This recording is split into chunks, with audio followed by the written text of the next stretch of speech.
Welcome, workers and friends. Welcome back to another episode of Working Class Revolt. I'm one of your hosts, Dust James, the Marxist-Leninist truck driver. I'm coming to you live from my humble home in rural North Carolina. And as always, I have my great co-host. I assigned him a wrestling name, the Thunder from Down Under, Australian Union organizer, David Fox. How are things out there Sunday morning and all afternoon there in Australia?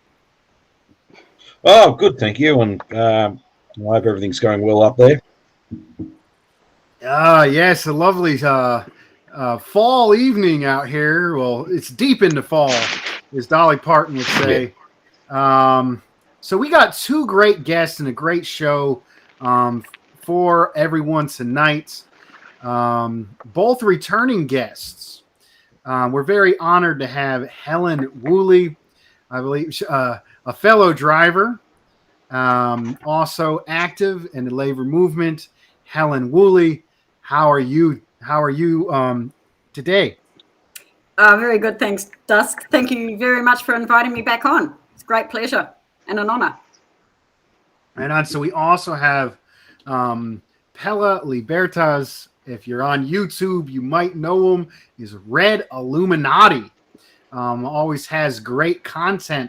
Maybe after the show, I'll post his channel in the description. Comrade Pella, how are you doing today? Doing all right. Right on. So we'll get right into the material. I highly recommend people subscribe to Red Illuminati. I will post a link to his channel in the description after this is over. But recently, Red Illuminati put out a video calling for a general strike on Black Friday.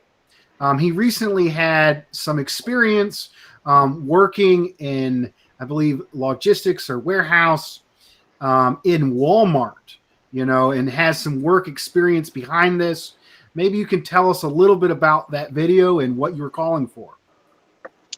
All right, so I'm just going purely based on statistics right now, and not necessarily my own opinions, but I'll infuse that later on.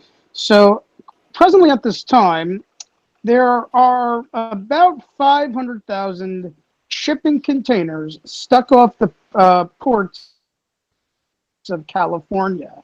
You've got a shortage of 80,000 truck drivers. You got a shortage of 3,500 piloting positions.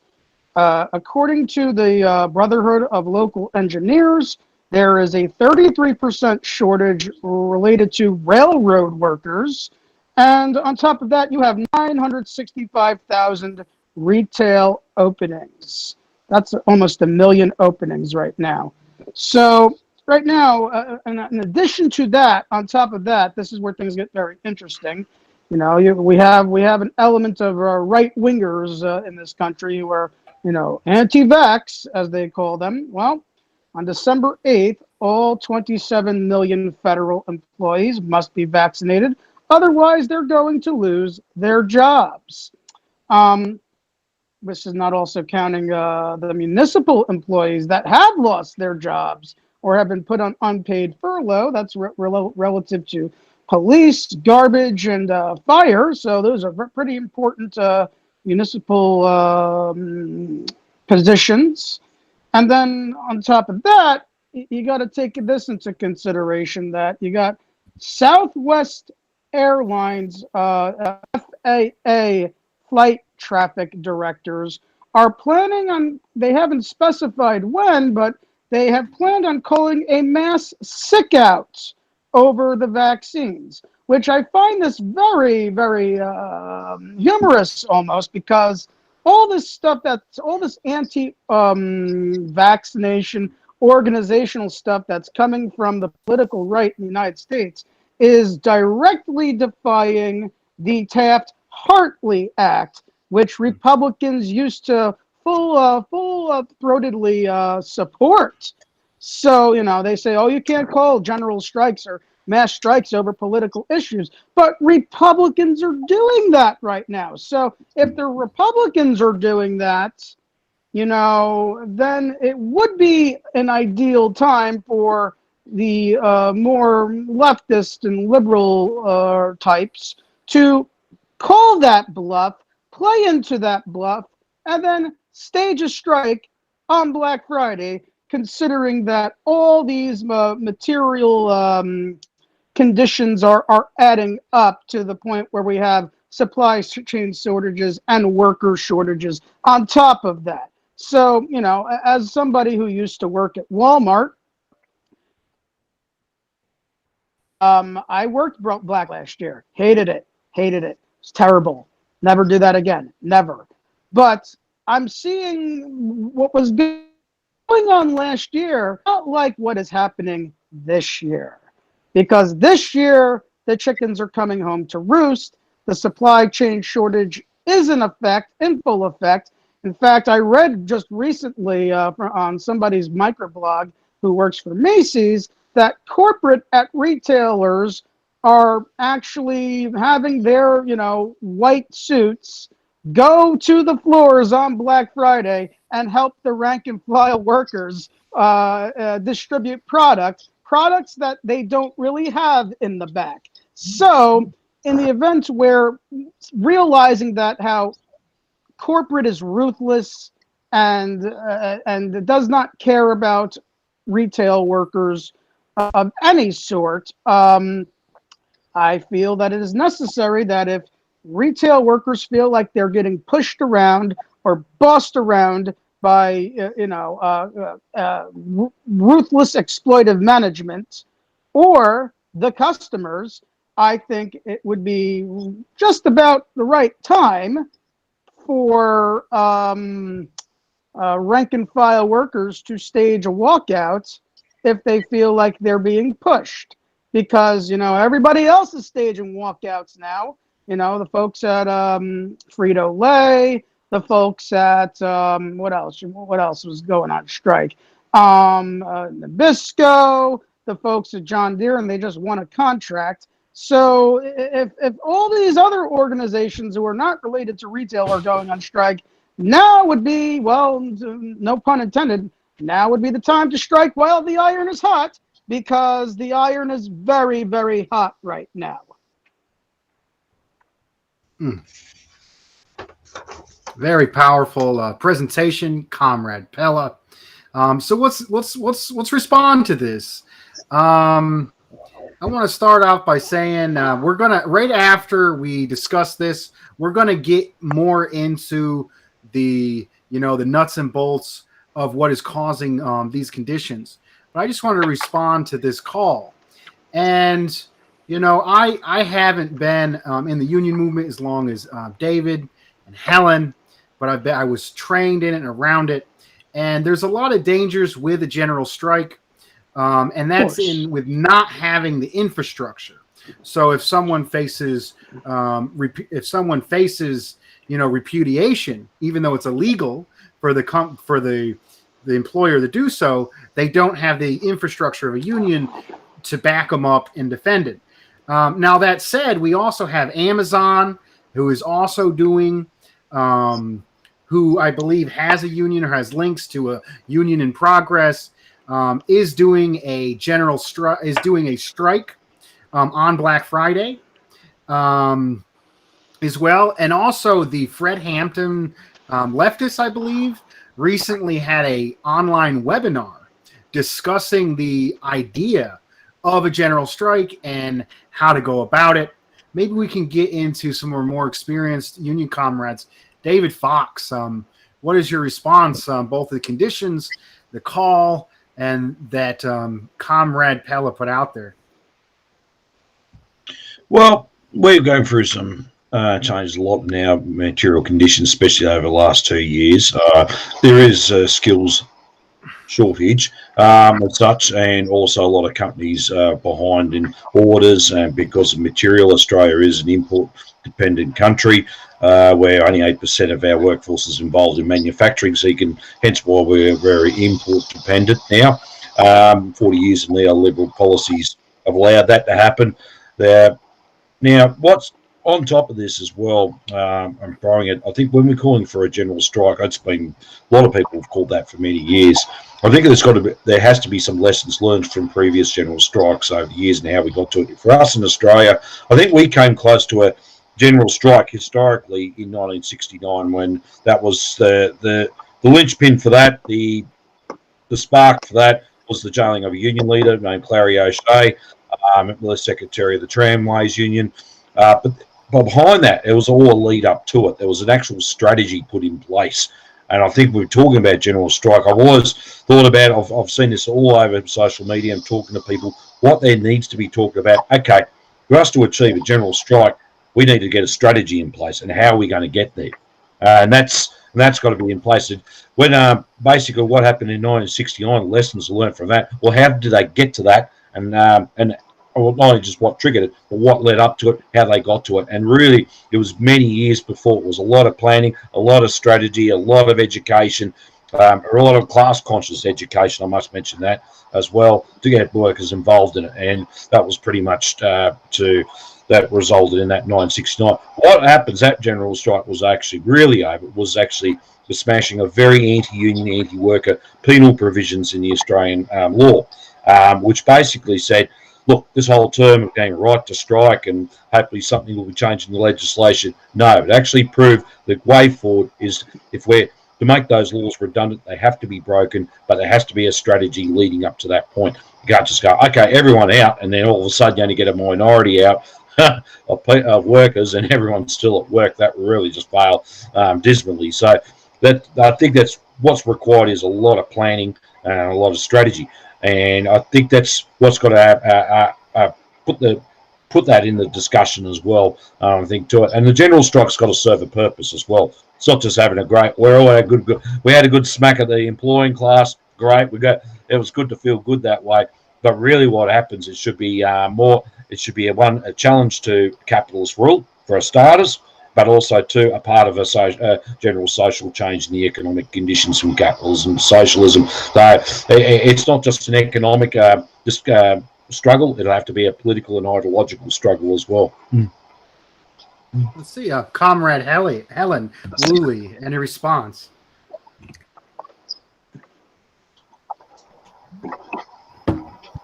Cool, internet's a bit disconnected there. Now we hear you. She just had to unmute. Go ahead. Is that good? Yes. Yeah. Sorry. Yep. I'd agree with Dave. It would be folly almost to to call a general strike and not have in place something that you want to go to. Where are we heading? Because I agree. I think a general strike would be fantastic, and I agree, Pella. I think America is just crying out for political leadership, but I think that it really requires that next level of ideological struggle that says, well, okay, we no longer have rulers that can rule us, and we no longer want to be ruled, and so therefore we want to go to this next kind of level. So I think that's one of the important things as well. Where is it going to go? Where is the general strike going to go? Are we just going to go on strike because the time is ripe, or are we just going to go on, or are we going to go on strike for something better or something different from what we've already got? Very good. I encourage everybody to go back and watch that video that Red Illuminati put out. And I believe he did it somewhat more tactically in his longer discussion. He basically, if I could paraphrase him, if you feel that you're not having enough on the job done, then this is an option. It was a very good educational device. And I think there's a lot going on there. We can use these conditions that we have now. If we don't have unions, at least start to talk about unions. If everybody is against unions like they are in the South, where you go try to walk. You work for Walmart. You remember you get up into Walmart and they show you an anti-union video in the orientation process. I mean, we're dealing with decades of. It's almost like the harsh McCarthyism, especially in the South, is tied to anti-unionism, and there's a huge cultural battle that we have to go against. But I mean, I think there's tons of opportunities. Maybe if there's small companies or working locations where you only have 20, 30 workers and they're all almost on board, doing a sick out with specific demands. There's tons of potential right now, both on the ideological front, educational front, and even on the on the physical front of taking action. Let's see, Comrade Pell, if you want to expand on your ideas given some of the response. Well, I think what I said exactly was, if you don't feel like you're getting paid enough, walk out on Black Friday. If you don't like Christmas, walk out on Black Friday. If you don't like to get vaxxed, walk out on Black Friday. Just shut the whole thing down. That Black Friday is the day where the capitalists more or less try to extract as much profit as they can from both the workers and the consumers. So, that would be a great day from a market perspective. I'm looking on their behalf to really start a drive to fight for collectivization and union organization relative to retail workers.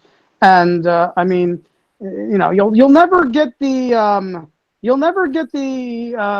right wing anti-union people on board, but you can use their anti-vax hesitancy against them because they will walk out on Black Friday if they're opposed to mega corporations forcing them to get vaccinated. They won't walk out for the right reasons, but they'll still walk out for the wrong and stupid reasons. So use that against them. It's like a game of chess almost. Sometimes your enemy's offense sometimes your enemy's offense is the worst thing that they can do. You got to use your enemy's offense against them. That's the way I perceive it. As far as Walmart and their anti-unionization rhetoric, here's the ironic thing, very ironic. While Walmart does everything to move heaven and earth to prevent unionizing, they are nowadays promoting like intersectionality and anti-racist education and all that sort of stuff. So I find that humorous how they're trying to be progressive on one hand, but still retaining the anti-collectivist disposition that they've always had. Yes, I think you mentioned a lot there. I think maybe we could take a brief moment to talk about vaccine mandates. You said that use it against their interest, but honestly, it's in their interest. And vaccine mandates, many are seeing that many are seeing this as an attack, as we're all pro health and pro science here. We want everyone to consult their medical professional and see if the vaccine is right for them. And we also don't want to get our YouTube videos shut down. Of course. Can't talk too much about it. But, recently Richard Wolff made a statement that this is not pro-vax or anti-vax. And I have my disagreements with Wolff, but I think this was right. This was positive. It's not pro-vax or anti-vax. This is a class question. And just how they used the bailouts, just how they used COVID to immediately bail out the richest people, they're using the COVID crisis to attack the workers through the way they're implementing the mandates. Recently, there was a demonstration around where David Fox works. Maybe you could talk a little bit about mandates, Comrade Fox.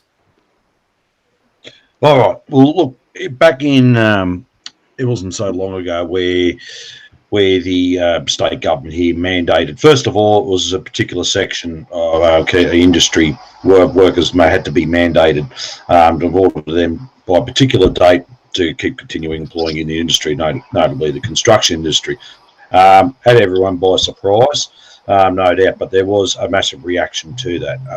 That obviously, that caused also to, at the same time, instruction of a union office, which I don't condone that sort of behaviour at all. And there was also too, there was a lot of workers at the same time. Actually, that result was because that was the workers' concerns, I led to believe, was hijacked by another group that had nothing to do with the working class and had different agenda altogether. But that's my observation on that one. But the reality is, at the end of the day, I think where this whole thing with a mandated jab, we're looking at what happened with Melbourne yesterday. Has it worked? And I have to say, no, it hasn't. It really is. It should have been right from the start. Should have been a lot of education. And it should have been actually a working class solution to this, or from the start, a union and a working class solution to it, not a corporate solution to it, because this is the net result we wound up to have. And now they've mandated for everyone pretty much wherever you go in Australia now. So it doesn't matter which state and territory, be less, if you're not vaccinated on a particular date, you cannot no longer work. I don't think that is the solution on the way forward as well. I think it's everyone backs up a lot of way. And in fact, is a lot of ways I look at other places that do have a high vaccination rate, and one places that they don't mandate it. Interesting enough, they go for far education. They cut through the crap and everything else, and they also put other preventative measures in place to deal with COVID. Have they used COVID to attack the working class? Certainly. Early this year, I've actually brought this up a few times at meetings. The federal government introduced a raft way of industrial laws to try and crash it through the Senate. Most of it was knocked off. Actually, the government got annoyed about it. They pulled most of the legislation back, except for one bit of legislation. Now, there was a win. It was over a couple of years ago where there was a long-term casual on a coal mine site, won a case against the employer, and he was entitled to annual leave, sick leave, etc., where casual employees don't, because it didn't fit the criteria what they define a casual employee. Well, it went through the whole court system right up to High Court of Australia. High Court still ruled in favour of that work, of that case. So the federal government says, right, well, from now on, even though it was a minimum 6 months casual conversion, you've been continuous service as a casual, you can nominate go full time. They moved it out to 12 months. And then it's still up to the employer's discretion if they really join full time or not. So they can keep you there permanently as a casual, which is giving them all insecure work in the corporate sector. They got passed by 2 votes in the Senate as well. So and that was because of their COVID economic recovery. So once again, put the cost back on the working class to pay for all this. The other one too, I know for last year, and correct me if I'm wrong, Helen, last year the government also allowed everyone to access their superannuation, which is their retirement nest egg. You're not supposed to touch until you retire. It was up to $10,000. Now, people think they can make that up, but in the long term, if they access that $10,000, well, in fact, what they've done, they've disadvantaged themselves long term. By quite a lot of money, up to hundreds of thousands of dollars if they need to self-fund their retirement when they do retire. So basically that 10,000 might seem 10,000 a day, but that's in the long term could be up to 100,000, 200,000. So this is what they've done once again. Want working class people, poor people, to pay for all the whole crisis their COVID's caused. Even though the economic crisis was gaining momentum before it, COVID just fast-tracked it all, and we wound up at this point. So this is the whole point where it's all escalated now, what we're seeing in Australia. I think it's just all this pent-up stuff, and also, too, take into account a lot of people that were self-employed, small businesses. Others have been financially nearly wrecked, or completely wrecked, and with no compensation, no financial help whatsoever from state and federal governments. This is where we're coming to a crescendo. So, and they've also too with the mandate. Then why would you want to trust the same governments that are trying to do you up? So oh, take this is safe. And it's like, well, you've cried wolf over here for many, many, many, many years, and why should we believe you now? And obviously now, then we'll mention about the right wing before. But look, I don't say to anyone that doesn't want the jabs right wing. I think, there's many that it's not. There's many just got concerns about it, and you've got other issues and everything else. But reality is, at the end of the day, there is a right wing agenda there, sure. And we saw those at those rallies yesterday, and they've got a very ulterior motive, which is not pro working class, but smashing working class resistance. But at the same time, I think we've got to analyse it properly, look at the strategy moving forward to win those people over, because I realise it's capitalism itself, it's imperialism, because they're actually saying a few of the things we usually would say. They would see the global elites. We used to say that years ago, even when we blockaded the World Economic Forum in the year 2000. I thought, well, how come they got the language now? And we say it's not. Well, yeah, of course it's the international finance, the banks and everything else. We hate the WTO. What the hell we want to encourage that for? It sucks. It doesn't benefit working class people at all. But all of a sudden, they've got that. And they think, well, and why? And so, I mean, in the response to the mandate, I think it's, well, like what we're seeing around other countries and stuff, it's basically, well, just to summarise, it's a bourgeois response to a bourgeois problem. And that's what it is. It's not a working class response to the whole situation. And all that the bourgeois are doing is worsening things so they can protect whatever falling rates of profits it still has. Very powerful. Yeah, my wife says something earlier today to me, and politics is kind of getting flipped up on his head. It seems like those who feel like they're on the left are the ones who are most backing and bootlicking for the system right now. You got people attacking workers by saying, if you don't do this for your own good, then you are going to be out of a job. And the people have been lied to about Iraq, have been lied to about Libya, have been lied to on medications time and time again. Every time you get up on the TV, you say, if you have taken blah, blah, blah, you may be entitled to compensation, and people are starting to question the system and starting to question, the authorities. And my wife goes around and she says, well, I disagree, about, the vaccines. But the fact that the same people who are militantly, in favor of the war in Afghanistan, the war in Iraq, are now questioning the institutions, while the so-called left is sitting here saying, oh, anybody who is against mandates is an evil fascist right-winger that needs to be canceled and banned from our Facebook page.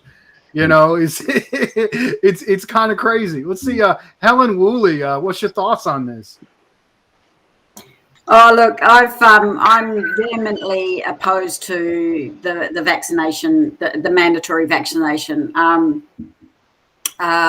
And I think all of the comments that people have made here are absolutely correct. And I think your wife is spot on, Dust. It's absolutely turned things on its head.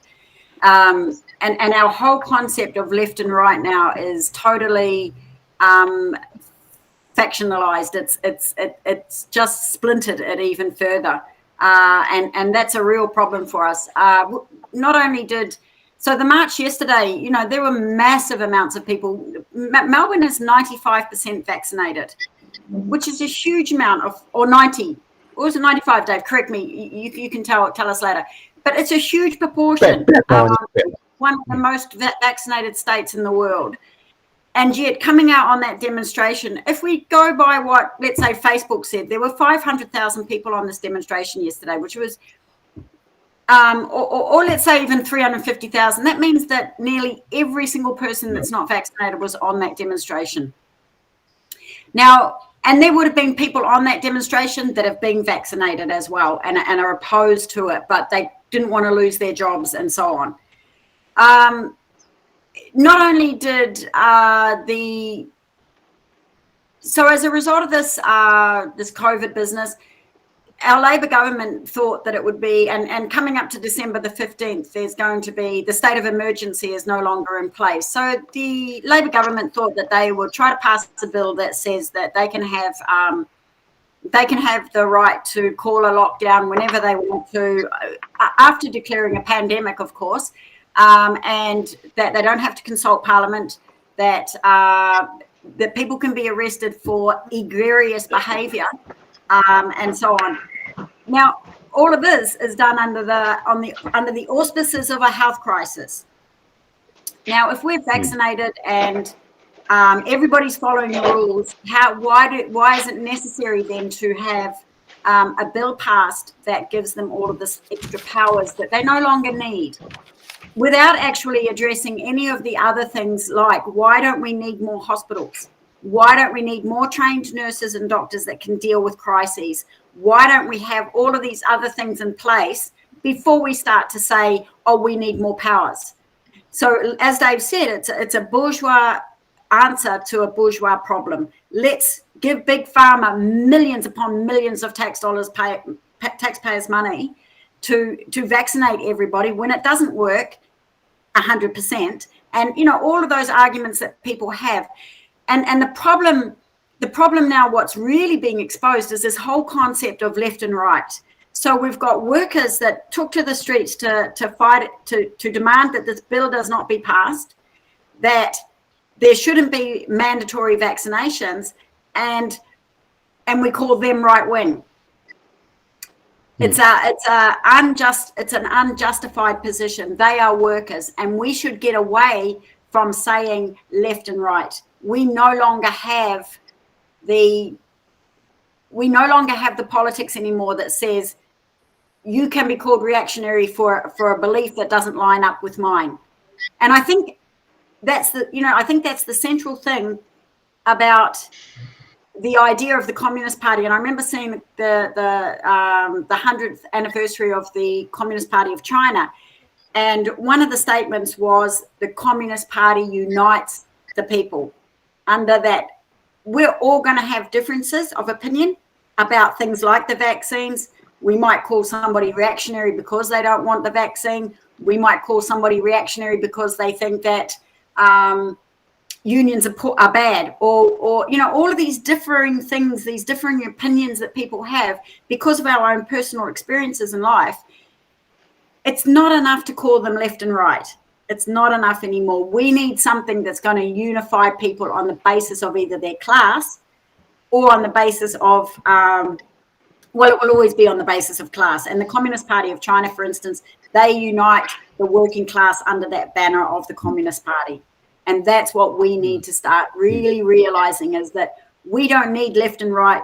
We don't need that polarization, because that just splits us. And what we really need is something that's going to unite us. And I think COVID has shown us really that we've got to get away from this concept of left and right. We've got to get back to really defining what working class is, and uniting people around that issue of what is working class. Yeah. Very powerful. Comrade Can I Fox? just add something on there? Yeah, just to add something, and that's what Helen's mentioned there is class. And that's what we've got to get back to, is class struggle. The question is, what do we mean by right wing? You know, I mean, look, vaccine is not a left and right wing issue, right? It's a class issue.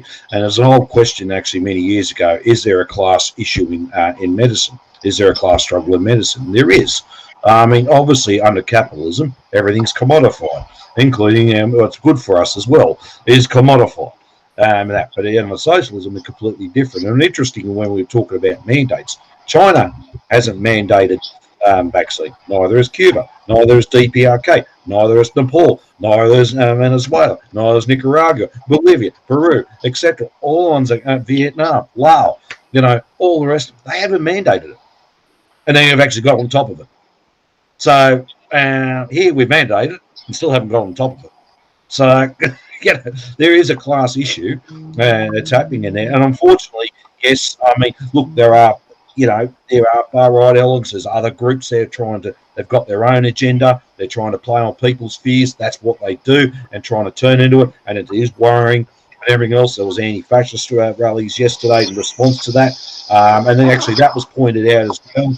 A lot of people's fears and that have been deliberate. This is what fascists do: deliberately playing on it and manipulated to turn it into an anti-working class agenda. But at the same time, too, well, even too, the people they call themselves left and on the left or whatever, but I don't even don't like using that word anymore. But those who are in the class struggle, we have to look at a proper strategy. What's the way forward? And how we're going to win the masses over into a different direction. It's obviously it has been polarising. I mean, after what's been going on the last couple of months, also too as a union official, have to look over your shoulder every 5 seconds. I mean, feeling on edge all the time. That is a real big concern because you're feeling like there's threats of violence or something out there. That is a big threat to concerns, and obviously inspiring other people overseas to attack union offices and other working class institutions is certainly worrying. It should be, and it should be a concern, and it should never ever been condoned.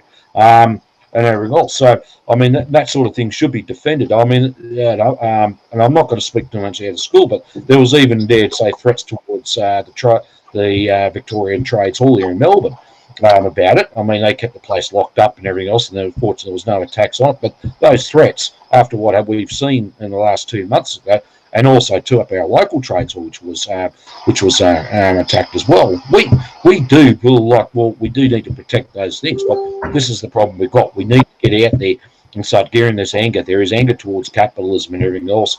There is anger. All 40 years of neoliberal policies, which causes decimation, and the strategy should be, as Caleb would use, out of the movement into the masses, because we certainly need to get a different strategy what's going on, because what we've been doing pretty much up to now hasn't worked.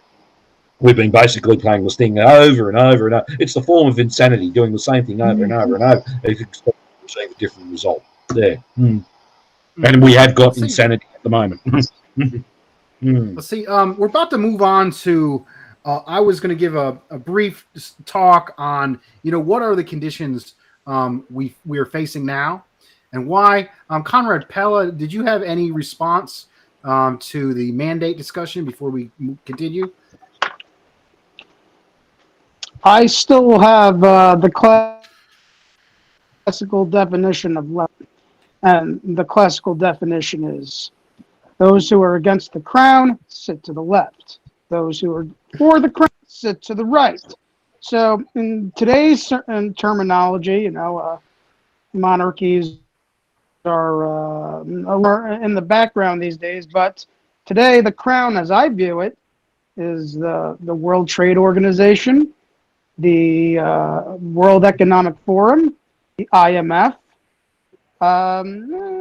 Maybe we can clump the UN into that too, because they've changed a lot over the past 2 decades in terms of how they carry out policy. So those who are against these mega international financial, diplomatic, regulatory organizations, how they work towards the interest of capitalism, sit to the left. And those who are in favor of what they are doing sit to the right. That's the new left and right these days, with a classical notation of that. Social issues, social issues are reactionary or progressive, but I don't view social issues as a left-right thing. It's more of a cultural thing.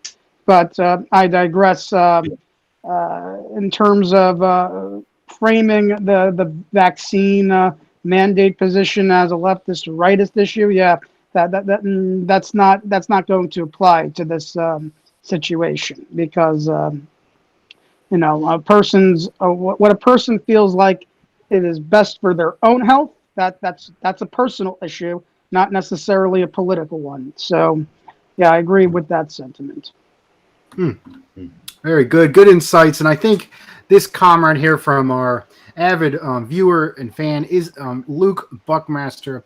Isn't reactionary versus progressive a Whig view of history rather than a dialectical? And I made this point last week, and I will make it again. What is scientific socialism? What is dialectical materialism? Now, is it where I believe something, and if people disagree with me, they're the opposite of what I am? Is that dialectic materialism? The answer is no. Can you confess to the Holy Bible of Marxist, hoaxist, Stalinist that you have given up all your sins of the right wing and now you're officially a communist? And the answer is no. Scientific socialism is a way to understand economics, to understand politics, to understand history. And how do we understand it? We understand it through contradictions. What type of contradictions? Class contradictions. The capitalist and the worker. We understand it as the contradictions of oppressed nations and oppressor nations. This is what brings history forward. The contradictions between those. The bourgeois state wants to mandate that the workers must do this or they will lose their job. That is a contradiction between the worker and the capitalists. And then those who support the working class, empower the working class against the capitalists, to eventually for the workers to take power. That is the progression of history, and that is the next stage towards socialism. And this whole anti-populist, anti-people sentiment is right-wing, is being used in favor of the capitalists. So let's talk about how we understand this now. So why is Kellogg's on strike? Why is John Deere on strike? And I think there's a very simple answer. And I think the primary issue is that we have, because of the supply chain, they're in desperate need of labor, but there's a bigger one, and that is inflation. The reason why it has to do with inflation is because all of these, what's left of the labor movement in this country is under assault. Our wages are going down. We have less and less buying power, and what's left of the labor movement has to react just to maintain their spot, in the social fabric of our society. If it gets any worse, we won't be able to afford union dues. We won't be able to afford our basic rights. We won't be able to afford our basic needs. And it's not that things are advantageous. It's that we're being pushed into a corner because of inflation. So let's talk about the supply chain. I want to give a shout out to Comrade Ewoks Unhinged. If you haven't subscribed to Ewoks Unhinged on the YouTube, please subscribe. I will be recording a conversation about the supply chain tomorrow that will later go on his channel.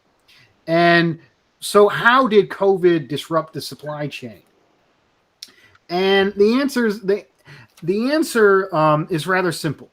So in this highly monopolized global economy, where this part produces this is produced here, this country produces this, it has to be moved to here, to move to there, to move to there, moved all together in this factory, and then sold to these major retail functions. And then you have a whole different side for service, and a whole different side for consumer goods. And you'll have people that desperately need milk on the shelves, and then you have farmers who are throwing out milk into the streets because the restaurants are no longer open because of COVID. Capitalism is an irrational system. I've done all 48 states. I've done van. I've done major heavy industry with steel and construction products. And right now there's a major truck driver shortage. Because of these supply chains issue. People need, on this part of the economy, they specifically need this. On this part, they have too much of that. And then these things start to domino. So I'll take an example. I actually had to go to the doctor on Thursday, and there's been this whole debate about the professional managerial class and whether they're working class or not. and we can talk about that later. But I would like to give a little bit of a. I was having to do a test on a treadmill for my heart, and the doctor seemed not to really care about their patient, and they were sitting talking around what $100,000 SUV they were going to buy. Comparing the Land Rover to the Tahoe or the Cadillac Escalade, day on you, brand new, and that seemed to be the conversation, and then actually focusing on their patient. If we can give a little bit of and how that felt with my 2001 Silverado that I had to replace the engine in, we can get a little bit of the material differences between the worker and the professional managerial class. But he was complaining about the SUV that he was going to drive, a $100,000 Land Rover. It was reverting back to analog control systems because they didn't have the chips to run the digital displays because of the supply chain.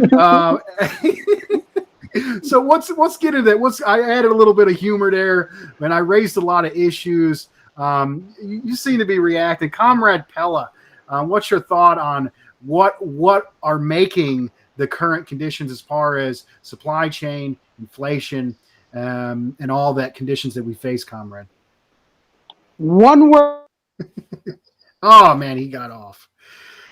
Okay, I guess we'll wait for Comrade Pella to come back. Comrade Fox, anything to add? Just joined. Yeah, Dusty's just rejoined. I'm not seeing his video joinable. I'll refresh. Comrade Fox, if you want to go ahead and start while I'm refreshing. Well, we started off earlier on. There is a supply issue here in Australia as well. The host has joined the pro. Yep, there is a supply chain problem here in Australia. A lot of companies we've been dealing with, especially in manufacturing, are waiting a lot of material and parts from overseas that are held up. And we actually there was a big survey last year, Union did statewide. It was quite interesting how much had to come back in-house, which was a good thing, because I always ask myself, why did it have to be made overseas in the first place? It could have been done here quite easily. Simple as that. At least one thing about what COVID's done is actually ripped it wide open and exposed just how vulnerable Australia is, and gave us a sobering look.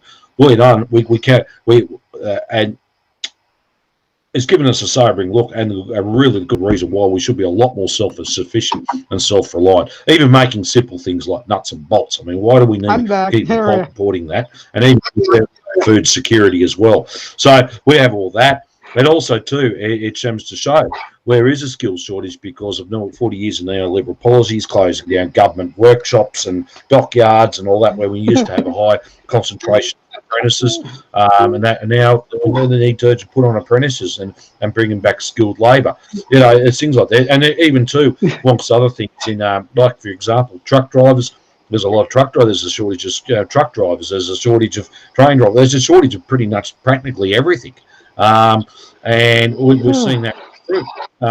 So it's nothing new to us. And just on that, I was reading an article. New South Wales government alone wants to bring in 200,000 skilled migrant workers, visa workers on a visa system. So they're here for a few years to so-called fill a jobs gap. I think when we're talking about a skills shortage and when an employer turns around, I can't get anybody, the question actually really should be, and the real issue is, well, how much are you paying them? Why are you paying them such low wages? It's not about there's a shortage of us. I think what there is a shortage of high-paying union jobs, and I think that's to be the issue. Talk about it. Not they're saying there is a skill shortage, because who wants to work for such a low pay that you're not going to get anywhere? You put it, basically you're being paid to rob Peter to give to Paul, and you're still going to have your home full of clothes. You're going to have things taken off you. You're basically going to have to live out in your car, if you're lucky to have one, and live with that. So, which is happening just as here in Australia as well. So this so-called skills shortage, no, let's go turn it around and let's turn it back onto the capitalist class here. No, it is in fact it was a shortage of good union, high-paying jobs. That's what it comes down to. of everyone is required. And this is what you've done for 40 years of neoliberal policies, smashing working class organisations such as unions. You've done it all around the world. Now it's come home and to bite you. And now you want everyone to work for what? Like a few dollars an hour, still starve. I mean, you'd be lucky to even just buy one meal a day. So that's why I think we should turn it around, and also turn it against the capitalist class. You caused it, your problem, but we're going to deal with it and put a working class solution for it, because we're not just here to have our slice of the pie. We just don't want the whole pie. We want the whole fucking bakery. Comrade Pella, great to have you back. Go ahead. I was going to say, one word says it all, Dust. One word says it all. And that one word is Friedmanism, or AKA neoliberalism.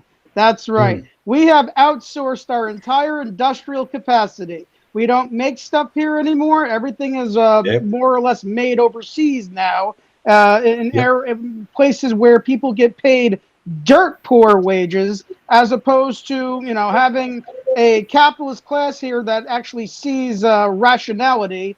And we could have factories here, green factories that make products again, and have them have the supply chain be localized and nationalized, instead of being free traded away to somewhere else where people get paid dirt poor wages, and where we get ripped off, and where the capitalist class makes a robbing of sorts. So yes, we need to bring back jobs in terms of manufacturing and industry here, where they have to be green jobs. We don't want to hurt the environment too much, but neoliberalism combined with Malthusianism is what's causing all of this. They're using Malthusianism as a way to more or less discourage reindustrialization, when that is what the United States needs badly right now.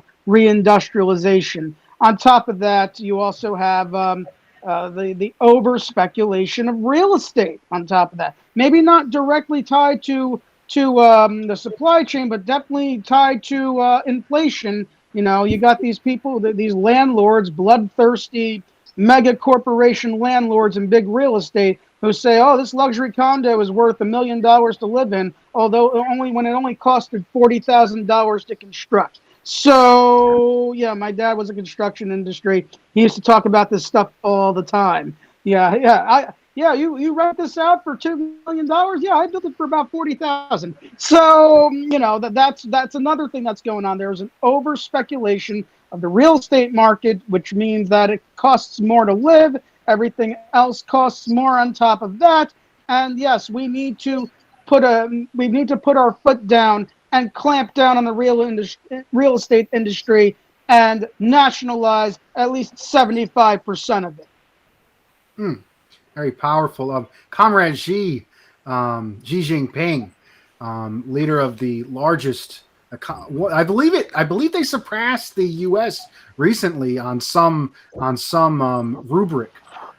Said houses are for living in, not for speculation. Very powerful. So, before we move on to our next topic, Comrade Helen Whooley, what is your response?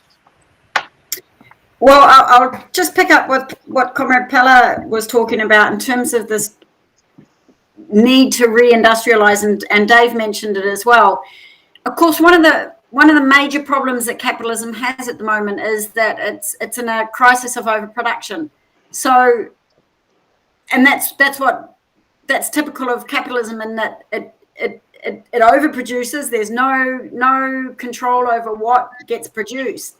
And so prior to COVID, the economy was already in crisis, and it's continued. But I think COVID has managed to kind of reset it a wee bit as well. So, but no matter what, the crises that capitalism has is generally a crisis of overproduction. And, I question the whole idea that we've actually got a shortage of labor and skilled labor, and it comes to the point that Dave was making, that what they're really trying to do is destroy wages. And if they keep telling us there's a shortage of labor, oh, let's bring in, workers from overseas. And, really what they're saying is we need to drive down wages further. And I really question the idea that there's a shortage of labor. Was there a shortage of labor prior to COVID? Or how come there's a problem now? But what I understand of the States is that there is quite a large proportion of people that do not want the vaccines, so therefore they're losing their jobs, and that's also occurring in Australia as well. But I really do question this whole concept that there's a shortage of labor. If there's a shortage of labor, then it must be that they don't want us working. Why don't they want us working? Because they already have too much that they can't get rid of. And so how best can we manipulate things to make it seem like the problem is, there's not enough labor, there's not enough workers, so therefore it doesn't become a problem with the system, it becomes a problem with how many people we have, or some other problem. It's a diversion away from where the real problem is. And so I question this whole concept of a shortage of labor. And of course, technology, the introduction of new technology. We are going to be seeing new technology come in, and we're talking about driverless trucks, driverless cars, driverless this. What is that going to do to the workforce? And are they using the fact that there's a shortage of labor? Apparently, are they using that to bring in this technology because there's a shortage of labor, and so the unions that do exist won't fight it because there's a shortage of labor? So I question it, and I think there's a lot more going on that we really need to try and understand. Yeah. Very powerful. So I think the next subject I want to talk about, we got a wealth of information here from veteran activists, and we're very glad to have Comrade Helen Whooley back on with us. Comrade, I was wondering if you could talk about a little bit of your experience in the work in the labor movement.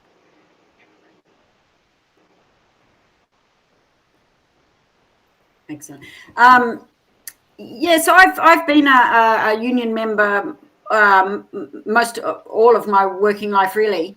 And I've worked in a number of different jobs. I became a union delegate when I was about 16. I left school at 15, had a factory job, and then my next factory job, I was elected a delegate. So I was probably about 17, and I worked with migrant women in a food factory. And they elected me as the delegate, probably because I was an English speaking person, and also I was already at that stage aware of the class nature of our society, and so I always spoke in those kind of terms. I joined the Labor Party when I was about 15 as a young Labor Party person. My politics has always been communist. So, of course, the Labor Party didn't really suit me. Progressively over the years of working in industry, I've joined various communist parties. I've been in different unions. I've always worked in industry. Currently, my role is as a teacher and a trainer in the construction union. So I hear a lot about how workers are thinking and what they're feeling on the job, and I think that's really important. And it was brought home to me that sometimes we don't listen to workers enough. We don't hear what their stories are, and we don't respond appropriately. And it's this whole idea that as communists and especially as communists, I think we have a tendency to talk at people. We're so used to being rejected, our ideas being rejected, that we speak really quickly and we really preach it so that we can somehow maybe have an influence, just a tiny influence. So please listen just for 1 second, and we try and ram home our message. But what we really need to be doing is actually listening to where workers are at and what it is that they're saying. And all too often we don't do that. And I think I think these, and I really don't like talking about COVID all that much, but I think for me personally, this COVID has brought home to me how little we listen. And one of our roles could have been in terms of these people that are demonstrating and opposed to the mandatory vaccination. We could have been in there asking them the question, why are you thinking like this? Who do you suppose would be what would be a better way of doing this, rather than not going along to even talk to them, and I think there were so many construction workers that were opposed to the vaccination, so many that I spoke to that were in my classes and so on. And so that's why I kind of, and that I think more and more is more my role, that I'm going to be talking more to workers about what they're thinking, what they're feeling, and where are we going? Where do you think we're going in the future? And, that sort of thing. But I certainly have a privileged position now of being directly involved with talking to workers and training them and teaching. And that's not been historically what I've done. I've always worked in industry and alongside my workmates, but always with that communist thing of wanting to ram home a message. And so now I can take a step back from that and go, okay, for the most part, because I honestly believe that workers, for the most part, are anti-imperialists. They're not, their interests do not line up with the ruling class, and so they are going to be anti-imperialists. Just how we get them to realize that that's what there is, that their self-interest does not line up with the imperialists, and we need to tap into that much more and give them much more direction, I think. Very powerful. Let's see. Any response to Helen Whooley's comments before we move on?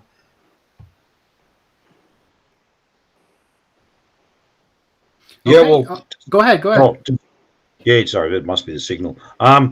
Just all I'm saying, because how they experience them, it was not so dissimilar from my experience with, I want to go into the whole thing. Unfortunately, being an organiser, and we get to actually talk to workers directly, talk about out of the movement to the masses, and you actually do see at the coalface what's really their concerns and their bills, and it's quite a mixed feeling out there about, of course, the COVID vaccine jab. And also many other issues as well. But what you find are there in common amongst all of them, they actually do share that same economic concerns with each other. They do concerns that the deindustrialisation, the destruction of the communities. I mentioned something about crime and drugs. So, they're very big concern with that as well. And they are full, and they're actually one of the best mouthpieces. Well, what should we do to rebuild industry? About moving forward. There's a whole range of issues. There's another one.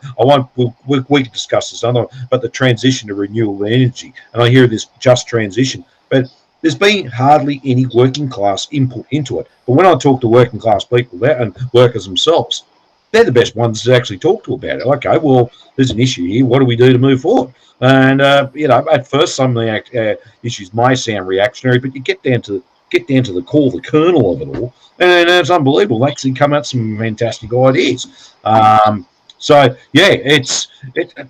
quite a contrast. And then when you're seeing people outside of what's attached to working class people, or no attachment, and they're quite contrast to what their opinions are every day. And so we get to see this every day. But you don't. Funny enough, you don't hear that in the 6 o'clock news. You don't see that in the major media. It's everything else. It's all the bourgeois. You may have a token person in there to talk at times of what's really going on. So I can really relate to what Helen was saying there. We're at the front line, at the coalface of it, and being experienced ourselves. So we get to actually talk to them and actually try and put that Marx or that communist message out. And basically saying, again, to the whole primary thing is, you've only got the ability to sell your labour. And that's what it is. You don't own it, but you have to sell. You don't own the means of production, basically, but you have to sell your labour in order to live. And even just put it to the workers and say, you guys, you work, you create wealth, you work. Your boss just takes. That's all they do. That's it. Nothing more. That's all they need to know at the moment. and get that, especially when it escalates, especially during negotiations for wage increase and strikes and stuff. It's a great message for very inspired by the movie Maitland when the organisers said that. There are those that don't work, and there are those that work. You guys work. They don't. I just want to thank you for all the work you do, Comrade Helen. This type of conversation is why we started and do the show, Working Class Revolt. I remember coming up, like I said, I give this line out. There was 8 of us in a 2-bedroom trailer on a mile-long dirt road. And I come up out of that and understood what was going on. Came out against the war. Did counter-recruit in my high school. And then I go up into, the city, and I start to do my activism. And what do I come across? Trotskyites. Whose idea of communism is sitting in plush university classrooms, not going to talk out to people, and then talking crap about the working people and calling them right wing. And I'm tired of it, and it's absolutely beautiful to see working class people talking for themselves. So we're going to transition to this. We've been talking about the official labor movement in the United States. McCarthyism. Reaganism, we've seen the labor movement, the official labor movement, decimated. And I think we're going to see a lot more and more wildcat strikes. And we have the honor of having a comrade here who tried to engage in wildcat organizing. And that's Comrade Pella, who found himself out of a job that he spent, hours upon hours preparing for and receiving informal education on being, and that is a tour guide. Comrade Pella, you could talk a little bit about your effort in organizing the tour guides who lost their jobs after COVID? Yeah, Pella, can you just adjust your camera? I can see you a bit now, but I was mainly seeing your nose, bottom of your nose down. You see this thing that I'm carrying right here? This is a license granted by New York City. You must be licensed by New York City to be a tour guide in the city. Anybody who's a tour guide has to have one of those to legally conduct tours of the metropolis. Anyhow, let me digress here. So, in March of 2020, let me stop. Anyway, this, Comrade Pella, could you back your camera up a little bit so you can see your eye? There you go. Go ahead. Sorry about the interruption. Go ahead and continue. So what happened in March 2020 is that the COVID was declared a pandemic, and all the bus tour guides who were tenured and who were working for years and years and years on the tour bus circuit within the 3 major companies, Top View, Big Bus, Gray Line, they were all let go. They were all let go as a result of pandemic safety measures. Now, what occurred over this time is that the tour guides were replaced with pre-recorded audio tours, which they're really not that good. They're pre-recorded tours that have no personality. They don't recommend restaurants. They don't recommend safety tips. They don't have any human interaction attached with them whatsoever. Also, riding on a tour bus can be dangerous because you've got a tourist who doesn't understand the topography of New York City.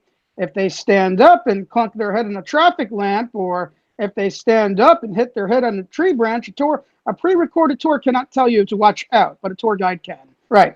So when the city reopened for tourism on July 4th, there was this whole big drive, this whole campaign to bring back tourists, and tourists started coming back, but they didn't bring it. None of the tour bus companies brought back any tour guides. They were all let go. Now, I work indirectly for one of the 3 big companies. Not going to say which one I work for, but I work indirectly for them because we have a position on a boat. So I do work the boat tour circuit, but as far as the bus tour, which is a full-time job, all the positions have thus far been eliminated. So I took it upon myself to go to Times Square every Friday and just raise awareness to this issue. You know, all my colleagues have been let go. I've been let go. I want my job back. And, you know, I attracted the attention of some independent media doing that. But over the past few weeks later on, the Big Bus Union, the tour guides affiliated with Big Bus, basically they started their own thing. They started their own protest movement where every weekend or every other weekend they'll go to the tour bus stops and, you know, raise some noise, make some noise. You know, we want our jobs back. We want our jobs back. But then on top of that, you have the Guides Association of New York City, which is our fraternal organization, you know, with tour guides all across New York City. I wouldn't declare them to be what I would call proletarian stock. These are mostly professional class liberal types, but you know they've been doing their work to make arrangements with politicians and elected officials to start getting laws. They're doing their work to ensure that New York State compensates all of those who have been laid off over 2020. But this is still painstakingly frustrating that the holiday shopping season's coming up. This is one of our big peak times, and yet the tour bus companies have still not brought back any tour guides. Very, very inspiring, comrade. The way you took it upon yourself, out of a job to raise the awareness, and that helped further educate and mobilize other workers. So I wanted to end this stream on a positive note. And recently, the proletarian masses in India and semi-proletarian masses in India had a huge victory. The Indian state transitioning further into neoliberalism, using the crisis of the pandemic, using geopolitics, decided they were going to attack the few social democratic institutions that they had left in India. And one of those social democratic institutions is that the farmers sell to the state. And then the state sells back to those who need the agricultural goods. And they were going to completely get rid of that. And all the farmers would have been on their own. Straight up liberalizing, making it the free market. And there was problems with that system. You could say it arguably helped out the middle class farmers and not the small farmers. But getting rid of that would have completely decimated, people that are already in starving situations. You got small and middle farmers, who hire agricultural workers, who would have tried to pass on these losses to them, people that are already in starving conditions. And this bill, if it would have went into effect, was literally life and death bill for millions of people. So we have seen over the past year or so, massive demonstrations of the people in India rising up. One of the largest labor mobilizations in human history. And they shut down highways. And just recently, the government caved in and repealed this backwards neoliberal legislation. Because of the people were mobilized and stood up. So, we could talk about this. Let's see, Comrade Pella, what's your response? That's wonderful. That's wonderful. They shouldn't. I don't think they should stop there. I think they should keep fighting and agitating until they, push out every remnant of, London finance out of India. India is only half independent. They didn't declare full independence because the British still kept their banks there. So they need to keep fighting and get London out, and then also get Modi out, and start brainstorming for alternative solutions, hopefully, which incorporates a partnership with China, a healthy partnership with China. But yeah, got to get neoliberal hegemony out of India, every trace of it. I might note, I tried to keep on the positive side, but this is coming up during regional elections. The government caves in to the people's demand right before a regional election, that could affect their arguably right-wing fake populist party. Let's see, Comrade Helen Whooley, your response. Yeah, good point. Good point, Dust. We're always, there's always a motive. I think we always have to look for the contradiction in an issue. And the resolution for the Indian workers is that, okay, this is a short win. It's a short-term win. And they'll take it off us as soon as something, as soon as the situation changes. And that happens to the working class time and time again.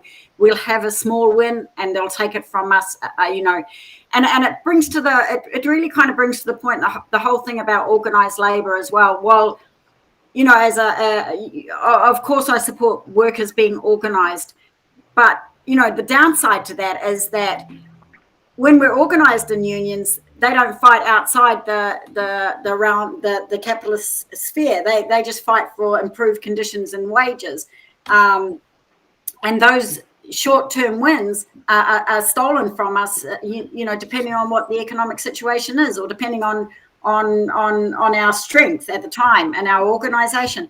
And on the other hand, what Pala did was try to organize the people, in his industry, and that's the role that we should be playing as well, is not looking to organize the working class inside the system, but in terms of organized labor that we know of as unions, but organize them outside of that so that they're not confined to just a struggle for wages and conditions.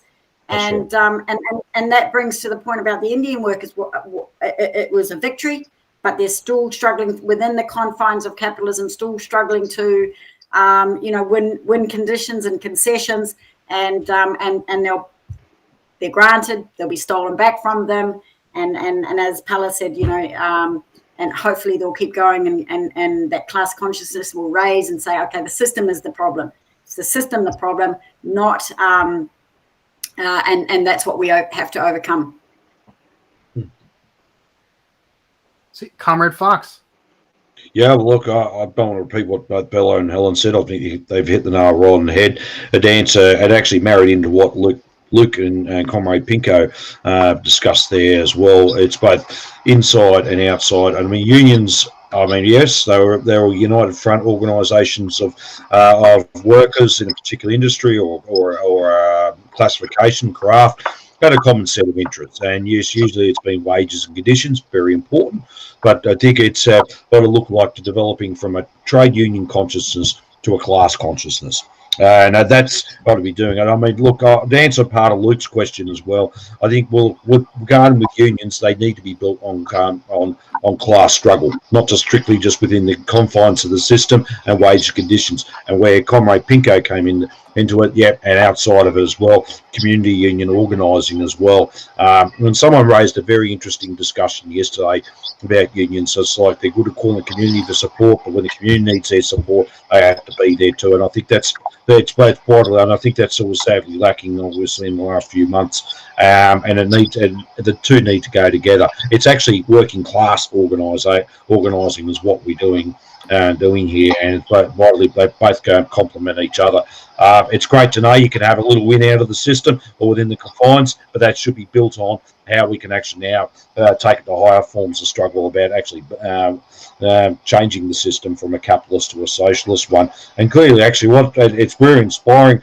For the last year and a half, actually, it was only this time last year when I think how many hundreds of millions of people were out in India. I think was it 270 million And that was organised by the respective communist and socialist parties as well, and certain sections and the union movement there.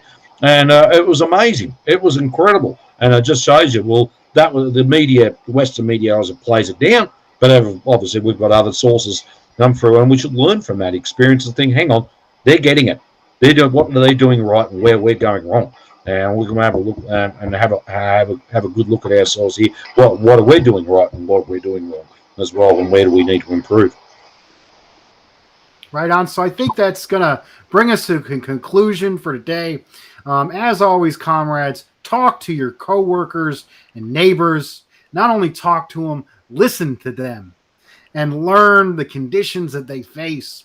So if we can learn the conditions people face, we can mobilize them to build power and bring about a brighter socialist future.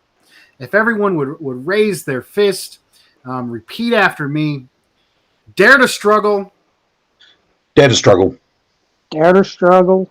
Dare to struggle. Dare to win.